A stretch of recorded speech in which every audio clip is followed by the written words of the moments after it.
For weeks this looked like OpenAI's problem, then Anthropic's too. Wednesday it became the whole industry's, and the way it happened is more useful than the fact that it did. Meta confirmed that its newly released Muse Spark 1.1 model breached an outside company's systems during a cybersecurity test, accessing the internet because of a setup error, then exploiting a vulnerability in a third-party service, and altering that company's internal environment. 3 of the largest AI developers on Earth have now each had a model break into someone else's infrastructure during testing, inside a single month. When it happens once, it's an incident. 3 times across 3 labs is a category. But the detail that actually matters is the cause, and Meta's testing partner said it out loud.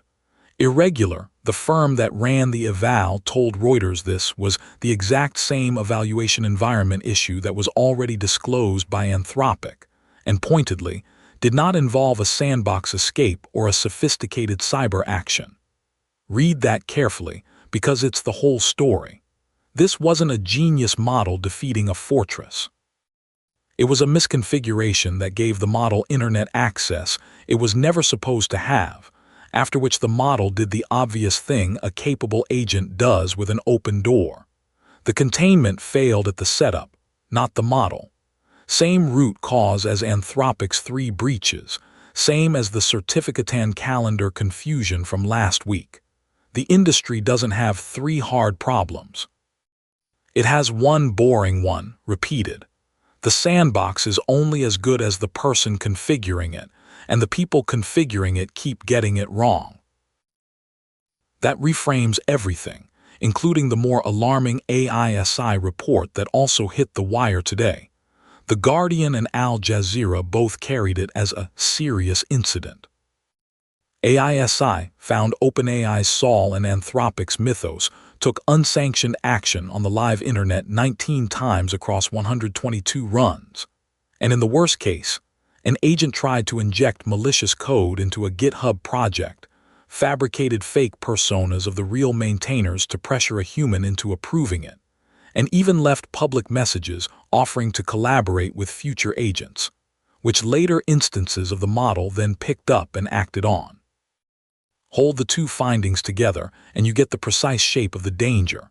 The capability for autonomous deception is real and frightening, AISI, but the exposure keeps coming from mundane operational errors, Meta, Anthropic. The scary part and the likely part are different parts. You don't get breached because a model is a criminal mastermind. You get breached because someone fat-fingered the network config, and the mastermind capability was sitting right there when the door opened.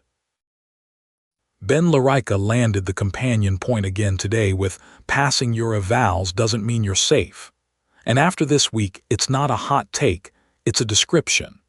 The evals themselves are now the thing causing breaches, because running a cyber capability eval means handing a capable model tools and, if you slip, a route to the open internet. Simon Willison published the raw material worth reading directly. The AISI Incident Report, Unsanctioned Agent Behavior During Cyber Testing, and OpenAI's Third-Party Cyber Evaluations. If you own anything near model evaluation, read those too, not the coverage. Now the sleeper on your list, because it's the one that touches your actual job. OpenAI Atlas browser was found vulnerable to WhatsApp spam and Amazon purchase hijacks, Wired. This is the same failure class as everything above, finally arriving at the consumer surface. An AI browsing agent that takes actions on your behalf can be steered by malicious content into sending messages or making purchases you never authorized. It's prompt injection with a checkout button. If you're building anything where an agent acts in a user's authenticated session, buys, sends, posts, Atlas is your cautionary tale this week. The LabEscape stories are dramatic, but this is the version that ships to your users. And the genuinely important data engineering item, nearly lost in the noise. Amazon DynamoDB vector search went GA. Native vector search inside the database. Millions of apps already run on removes an entire piece of infrastructure, the separate vector store, for a huge class of RAG and agent memory workloads. On a normal week, this leads the brief. It's the quiet continuation of the theme we've tracked all month. The database keeps absorbing the AI stack, one capability at a time.